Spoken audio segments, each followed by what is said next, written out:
तस्य श्रीरूपं साग्रजातं सहगण रघुनाथान्वितं तं सजीवं साद्वैतं सावधूतं परिजन सहितं श्रीकृष्ण चैतन्यदेवं श्रीराधा कृष्ण पादान् सहगण ललिता श्रीविशाखान्वितांश्च गुरवे गौरचन्द्राय राधिकायै तदालये कृष्णाय कृष्ण भक्ताय तद्भक्ताय नमो नमः। आज पूर्ण हरिवासर तिथि 64 भक्ति अंगेर एकटी अंग हलो एकादशी व्रत पालन। सकल आश्रमेर सकल वर्णेर नर नारी प्रत्येकेर कर्तव्य एकादशी व्रत पालन करा। এই একাদশী নাম ভূতং সর্ব কাম ফলপ্রদং কর্তব্যং সর্বদা বিপ্রয়ে বিষ্ণু বিনন কারণ। একাদশী ব্রতটি সমস্ত কাম্য ফল দান করতে পারে, ধর্ম অর্থ কাম মোক্ষ দান করতে পারে, উপরন্তু রাধা গোবিন্দ চরণে প্রেম ভক্তি দান করতে পারে। সকাম ভাবেও একাদশী ব্রত পালন করা যায়, আবার নিষ্কাম ভাবেও একাদশী ব্রত পালন করা যায়। যদি কেউ অন্তরে কোনো কামনা বাসনা নিয়ে একাদশী ব্রত পালন করেন, একাদশী তার সেই বাঞ্ছা পূর্ণ করবেন। কৃষ্ণ ভক্তেরা নিষ্কাম ভাবে রাধা গোবিন্দ চরণে প্রেম ভক্তি লাভের জন্য একাদশী ব্রত পালন করে থাকেন। এই একাদশী ব্রতটি রমজান মাসের একাদশী ব্রতটির নাম হলো উৎপন্না একাদশী। এর একটি পৌরাণিক কাহিনী পাওয়া যায়। স্বর্গে দেবতাদের সঙ্গে অসুরদের ভয়ঙ্কর যুদ্ধ। সেই যুদ্ধে নারী জঙ্ঘাসুর এক অসুর ভয়ঙ্কর ভাবে দেবতাগণকে বিপর্যস্ত করে তুলেছে। নারী জঙ্ঘাসুরের পর তার পুত্র মূর নামক অসুর ভয়ঙ্কর ভাবে দেবতাদের সঙ্গে যুদ্ধ করছে। কোনো মতেই দেবতারা মূর অসুরের সঙ্গে পেরে উঠছেন না। তখন স্বর্গচ্যুত হয়ে দেবতারা নেমে এসছেন, মর্তে এখানে সেখানে লুকিয়ে বেড়াচ্ছেন অসুরদের ভয়ে। তখন তারা ভগবান শ্রীহরির কাছে, দেবরাজ ইন্দ্র ভগবান শ্রীহরির কাছে গেলেন, হে গোবিন্দ, এই চরম বিপদ থেকে আমাদের রক্ষা করো, আমরা স্বর্গ থেকে বিতাড়িত হয়েছি। কে তোমাদের স্বর্গ থেকে বিতাড়িত করেছেন? তা বললেন নারী জঙ্ঘাসুরের পুত্র মূর নামক অসুর। গোবিন্দ বলেন, চল আমি দেখি এই মূর নামক অসুরের কত শক্তি। ভগবান গেলেন, এই মূর অসুরের সঙ্গে যুদ্ধ হলো, প্রায় 10,000 বছর যুদ্ধ হলো। কিছুতেই মূর অসুরকে হারানো যাচ্ছে না। শেষ পর্যন্ত মূর অসুরকে পরাস্ত করে ভগবান গেলেন বদ্রিকাশ্রমে একটি গুহায় বিশ্রাম গ্রহণ করতে। এদিকে মূর অসুর তখন মরে নাই, নিহত হয় নাই, সে আবার গেল সেই গুহায় ঢুকে গোবিন্দকে হত্যা করবার বাঞ্ছায় সেই গুহায় প্রবেশ করেছে। তখন ভগবান নিদ্রিত, ভগবানের অঙ্গ হতে এক অপূর্ব দীপ্তিময়ী বালিকা আবির্ভূত হলেন। আবির্ভূত হয়ে মূর নামক অসুরের দেহটা দ্বিখণ্ডিত করলেন, মুন্ড এবং ধর বিচ্ছিন্ন করলেন। গোবিন্দ জাগ্রত হয়ে দেখছেন যে মূর অসুর মৃত দেহটা পড়ে এসে মূর অসুরের, আর এক বালিকা দূরস্তে দাঁড়িয়ে আছে। বললেন, বালিকা তুমি কে? তা বলে, আমি আপনার শ্রীঅঙ্গ থেকে উৎপন্ন হয়েছি। এই মূর অসুর এসেছিল আপনাকে আঘাত করবার জন্য, আমি আপনার অঙ্গতে উৎপন্ন হয়ে তাকে হত্যা করেছি।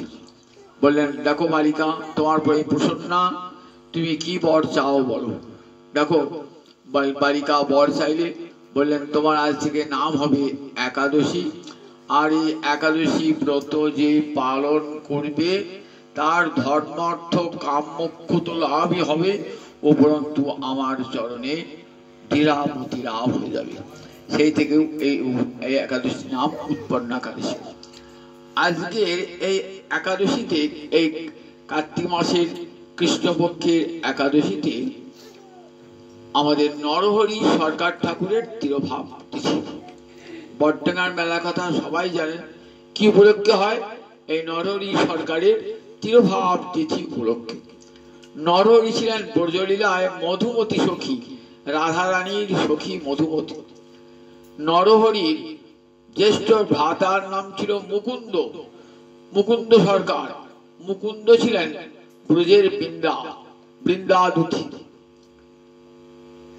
মুকুন্দ সরকার রাজ চিকিৎসক ছিলেন, হোসেন শাহের চিকিৎসক ছিলেন।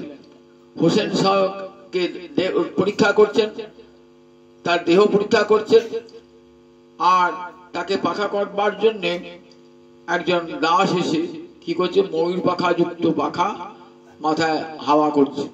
এইটা দেখার সঙ্গে সঙ্গে মুকুন্দ অজ্ঞান হয়ে পড়ে গেলেন, মূর্ছিত হয়ে পড়ে গেলেন। বললেন, তোমার কি রোগ আছে? বলে, আমার মৃগী রোগ আছে। রাজা বুঝতে পারলেন, কোনোদিন তো মৃগী রোগের কথা শুনি নাই। পরে বুঝতে পারলেন যে শুধু তাই নয়, পীর। বলেন, মুকুন্দ পীর, ভগবানের রূপ দর্শন করে, ভগবানের ময়ূর পাখা দর্শন করে গোবিন্দের কথা মনে পড়েছে, তাই এখানে মূর্ছিত হয়ে গেলেন। বললেন, যাও চিকিৎসক বৈদ্য, তোমাকে বেতন তুমি পাবে, তোমাকে আর চাকরি করতে হবে না। মুকুন্দ চলে এলেন। নরহরি এবং মুকুন্দ দুজনেই কোন মহাপ্রভুর কাছে গেলেন। বললেন, মুকুন্দ, তুমি দ্বার পরিগ্রহ করো এবং ধর্মে ধন উপার্জন করো। আর নরহরি কি করবে না, নরহরি ভক্ত সঙ্গে কৃষ্ণ কথায় রইবে। বললেন, কেন প্রভু, আমাকে দ্বার পরিগ্রহ করবার আদেশ দিলেন কেন? আমার তো বয়স হয়ে গেছে।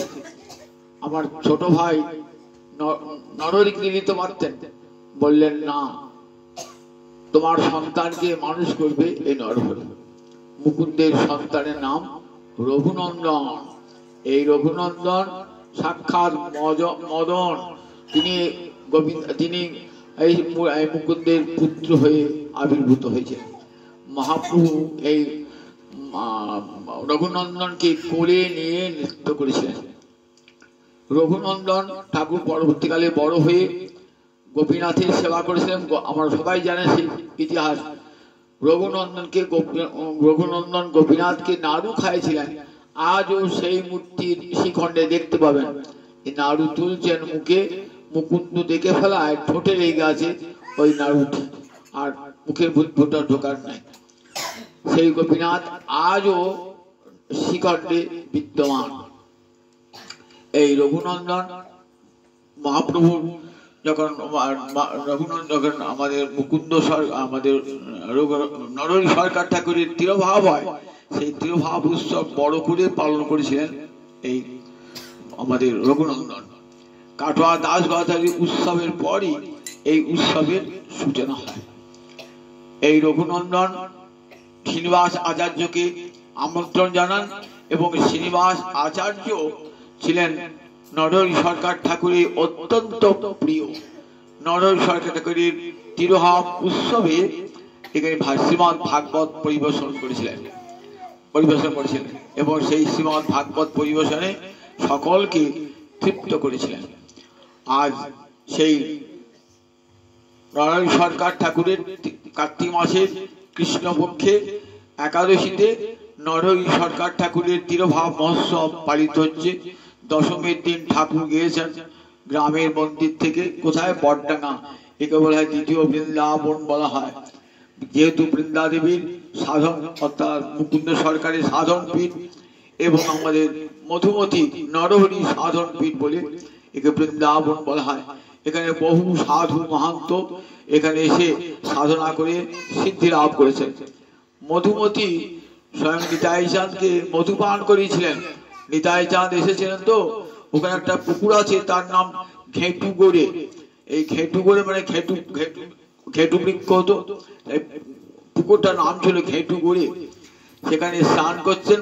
স্নান করতে করতে নিতাই চাঁদ বললেন, তুমি তো মধুমতি, আমাকে মধু খাওয়াও। তখন ওই পুকুরের জল নিতাই চাঁদকে দিয়েছেন, সেটা মধুর সমান স্বাদযুক্ত হয়ে গেছিল। আজও সেই পুকুরের নাম মধু পুকুর। গিয়ে দেখতে পাবেন, শ্রীখণ্ডে গেলে দেখতে পাবেন সেই মধু পুকুর। এই শ্রীখণ্ডে কত যে বৈষ্ণব স্মৃতি রয়েছে, কত বৈষ্ণবের যে জন্মস্থান, আবির্ভাব স্থান এই শ্রীখণ্ড। রামচন্দ্র কবিরাজ, গোবিন্দাস কবিরাজ, চিরঞ্জীব, সুলোচন সব এই শ্রীখণ্ডের এই বৈদ্যখণ্ডে আবির্ভূত হয়ে যায়। তাই শ্রীখণ্ড বলতে পারেন আমাদের পশ্চিমবাংলা একটি তীর্থক্ষেত্র। এইখানে আজও নরহরি সরকারি তিরোভাবজিতে গান হয়, নরহরির প্রাণ নিতাই গৌরাঙ্গ হে, গৌরাঙ্গ হে নিতাই গৌরাঙ্গ হে, নরহরির চিত চোরা গৌরাঙ্গ হে, নরহরির প্রাণ নিতাই গৌরাঙ্গ হে।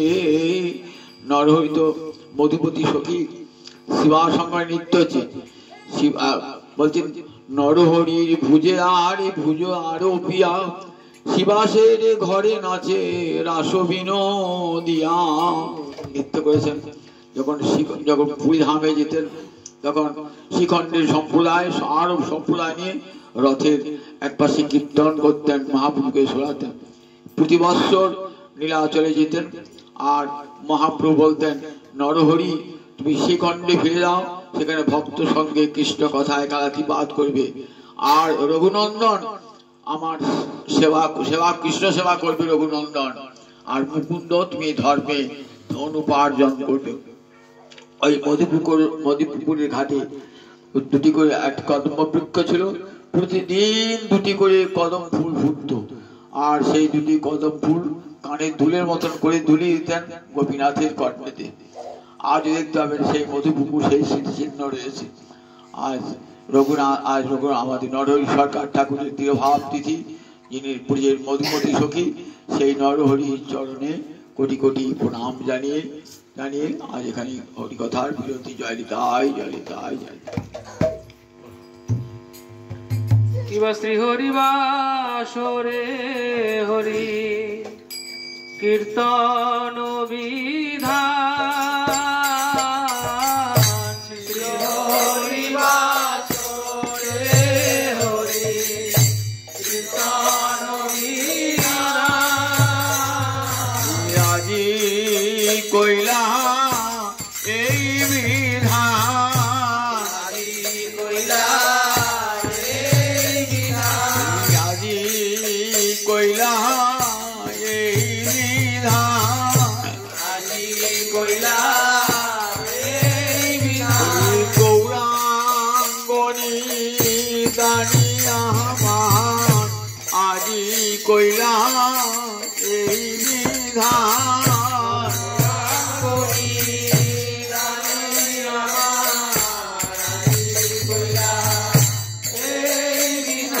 হরি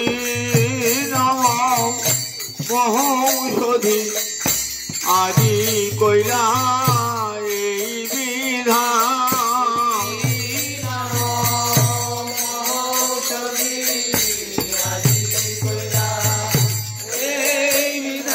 পরিহত জীবের লাগি গৌরাঙ্গনি দানি আমার, পরিহত জীবের লাগি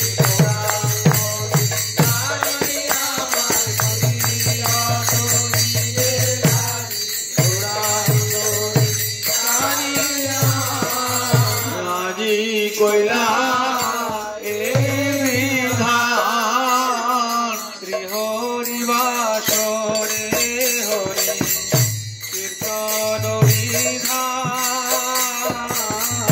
শ্রী হরিবাসরে হরি কীর্তন বিধান, নিত্য আরম্ভিলা প্রভু জগতের প্রাণ,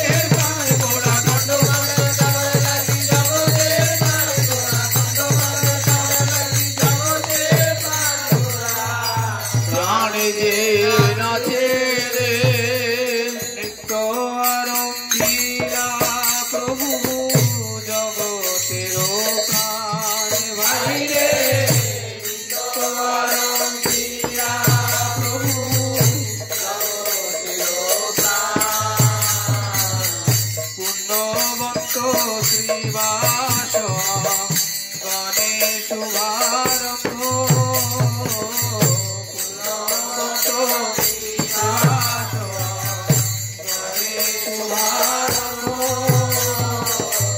কুটিল কীর্তন ধ্বনি গোপাল গোবিন্দ ভাই রে কুটিল কীর্তন ধ্বনি গোপাল গোবিন্দ উল্ল রে আজ নামের ধ্বনি রে আজ নামের ধ্বনি উল্ল রে আজ নামের ধ্বনি রে আজ নামের ধ্বনি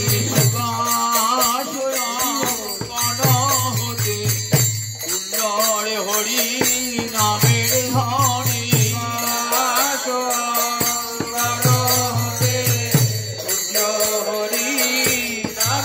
ধ্বনি গোপাল গোবিন্দ বলি উল্ল রে আজ নামের ধ্বনি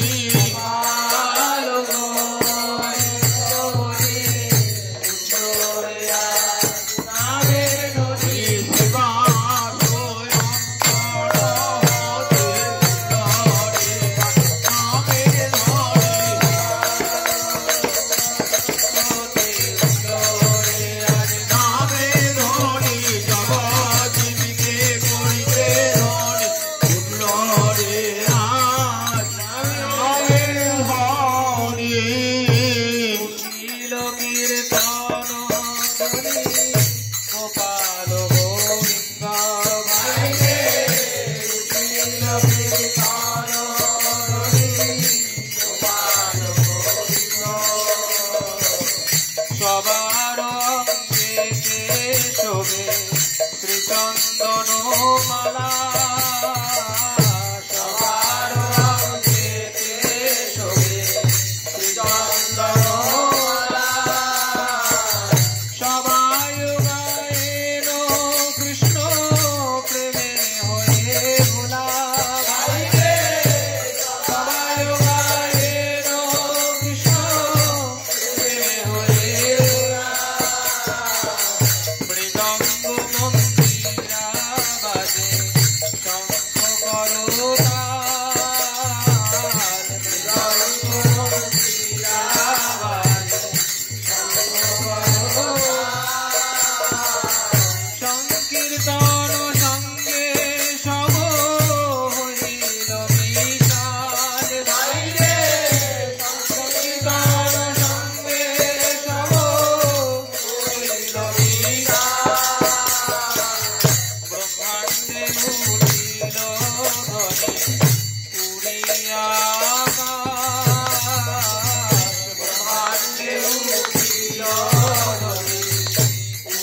গৌর হরি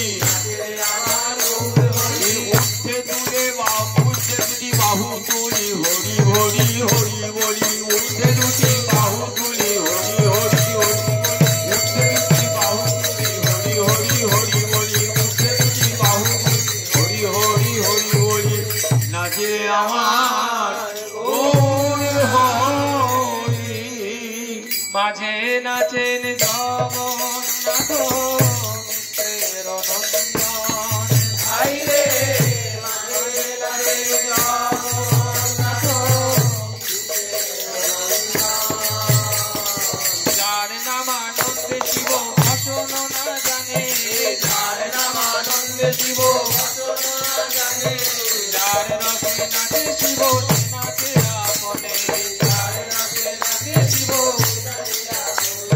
যার নামে বাল্মীকি হইল তপোধন যার নামে বাল্মীকি হইল তপোধন যার নামে রাজা মিল পাইল মদন যার নামে রাজা মিল পাইল মদন হরি হরি নামের এমনি গুণী রে নামে এমনি গুণ রে আগুনি হতে বলা লোকা পেল হরি নামের এমনি গুণী রে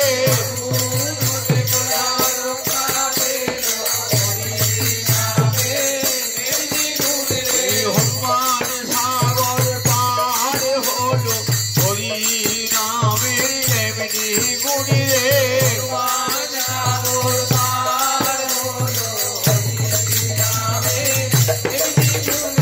হনুমান সাগর পার হলো হরি নামের এমনি গুণী রে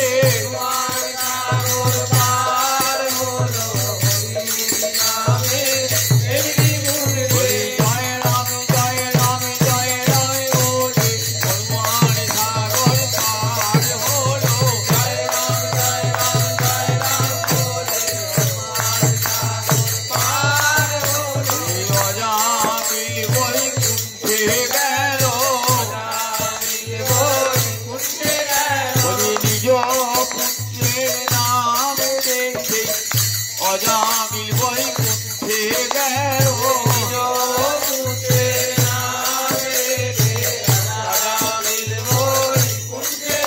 ওকে নারায়ণ নারায়ণ নারায়ণ বলে নিজ পুত্রের নামে নারায়ণ নারায়ণ নারায়ণ বলে অজামি উঠে যার নামে অজামিল পাইল মতন যার নামে অজামিল পাইল মতন যার নাম শ্রবণে সংসার বন্ধন ঘটে যার নাম শ্রবণে সংসার বন্ধন ঘটে যেন প্রভু অবতরী যুগে নাচে যেন প্রভু অবতরী যুগে নাচে নাচলে আমার বউ নাচে নাচলে আমার গৌর নাচে দক্ষিণেতে নিতাই নাচে দক্ষিণেতে নিতাই গৌর নাচে বললে আমি ধরবো বলে দক্ষিণেতে নিতাই নাচে বলে আমি ধরব বলে দক্ষিণেতে নিতাই নাচে আমি গদা ধর নাচে আমি গদা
এই বৃন্দাবন দাস বধু কত যুগে গায় গৌরী গুণ গান করে গৌর গুণ গান করে বেলুড়বাসী বৃন্দাবন গৌরী গুণ গান করে বেলুড়বাসী বৃন্দাবন গৌর গুণ গান করে বেলুড়বাসী বৃন্দাবন নারায়ণী নন্দন বেলুড়বাসী বৃন্দাবন নারায়ণী নন্দন চৈতন্য লীলার ব্যাস নারায়ণী নন্দন চৈতন্য লীলা ব্যাস নারায়ণী নন্দন নারায়ণী নন্দন নারায়ণী নন্দন গৌর গুণ গান করে নারায়ণী নন্দন গৌর গুণ গান করে নারায়ণী নন্দন নিতাই চরণ হিয়াই হলে গৌর গুণ গান করে